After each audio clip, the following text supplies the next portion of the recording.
Hi, this is Jim Lange. This is the fourth video in a series regarding Roth IRAs and Roth IRA conversions, and even more specifically, Roth IRAs and Roth IRA conversions using both existing law and the proposed death of the stretch IRA law. And we talked about the concept of purchasing power, and then we also talked about how that you in your lifetime would be $50,000 better off measured in purchasing power than, let's say, Mr. Status Quo, who didn't make a Roth conversion and you made that $100,000 Roth conversion. I also said that there was a caveat, and I'm going to explain that caveat as we go. But the next point is, okay, so you're $50,000 better off during your lifetime. Let's start with existing law. What happens if you, let's call you Mr. Roth, versus Mr. Status Quo, who had the identical amount of money, identical investments, identical everything, but Mr. Status Quo never made a Roth conversion. You made a Roth conversion of $100,000. Then we're going to roll this forward for 20 years. Now we're going to assume that both you and Mr. Roth IRA, you're Mr. Roth IRA conversion. So both you, Mr. Roth IRA, and Mr. Status Quo, who never did a Roth, and let's even assume both of your spouses are gone. All right, so you make the Roth IRA conversion, you and your spouse are gone 20 years later, and the beneficiary is your children. And let's assume for discussion's sake that your children are, let's say, 45 years old at your death, okay? Let's compare, measured in purchasing power, the difference between the children of you or Mr. Roth IRA conversion versus Mr. Status Quo. Well, what you can see in the video, and it's you or Mr. Roth is in purple or in red, that is where your kids will be if you make the Roth conversion, compared to if you don't make the Roth conversion, your kids will be in the blue. And when your kids are 85 years old, it's this much difference, but this much is $608,000. And again, this is all peer reviewed. So this is really pretty remarkable difference. And earlier I said it was good for you, but it's great for your heirs. Now again, this is using existing law. All right. Now I'm gonna let's say not go through all the assumptions. I will put those on some slides. So if you want to look at them, you can stop the slide and you can look at the assumptions, but they are there.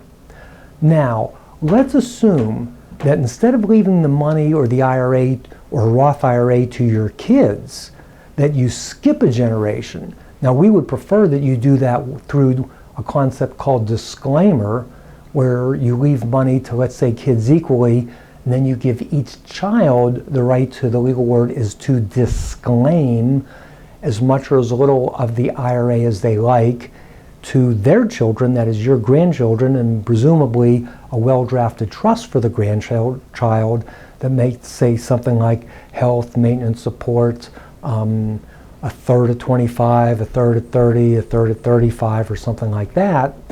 But let's compare whether it's into a trust or outright. Let's assume that the tax planning was done right, and we're talking about existing law now.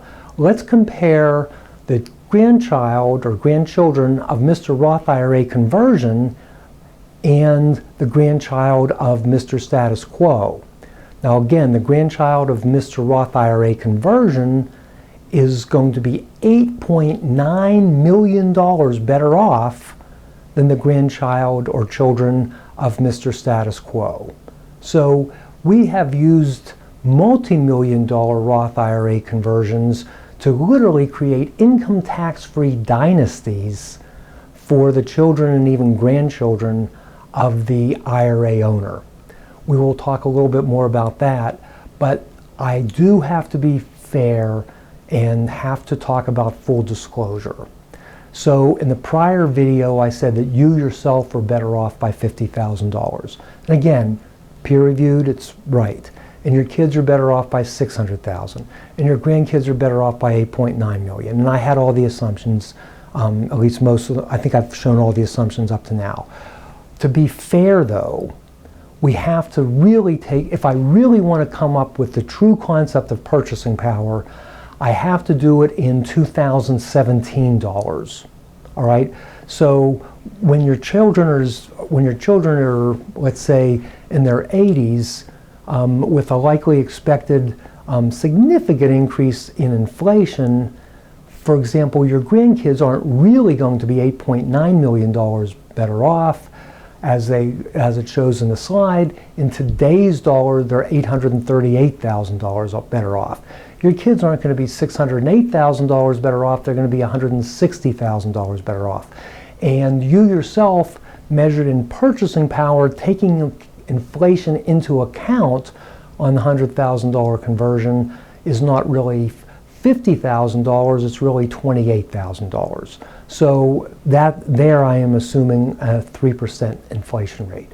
But still, just think about it. Even using today's dollars, you're better off by $28,000. Your kids are better off by $160,000. Your grandkids are better off by $838,000. Now again, this is only on a $100,000 conversion. And remember, there's no limit to how much money you can convert. And that's also a strategic issue of when to convert and how much to convert. But even just on $100,000, both you and your family are enormously better off. Now, to be fair, this is using existing law. But what we're going to find is even if the new law takes effect, the benefits are not as great. On the other hand, it will still prove very beneficial. We'll have a separate video on that.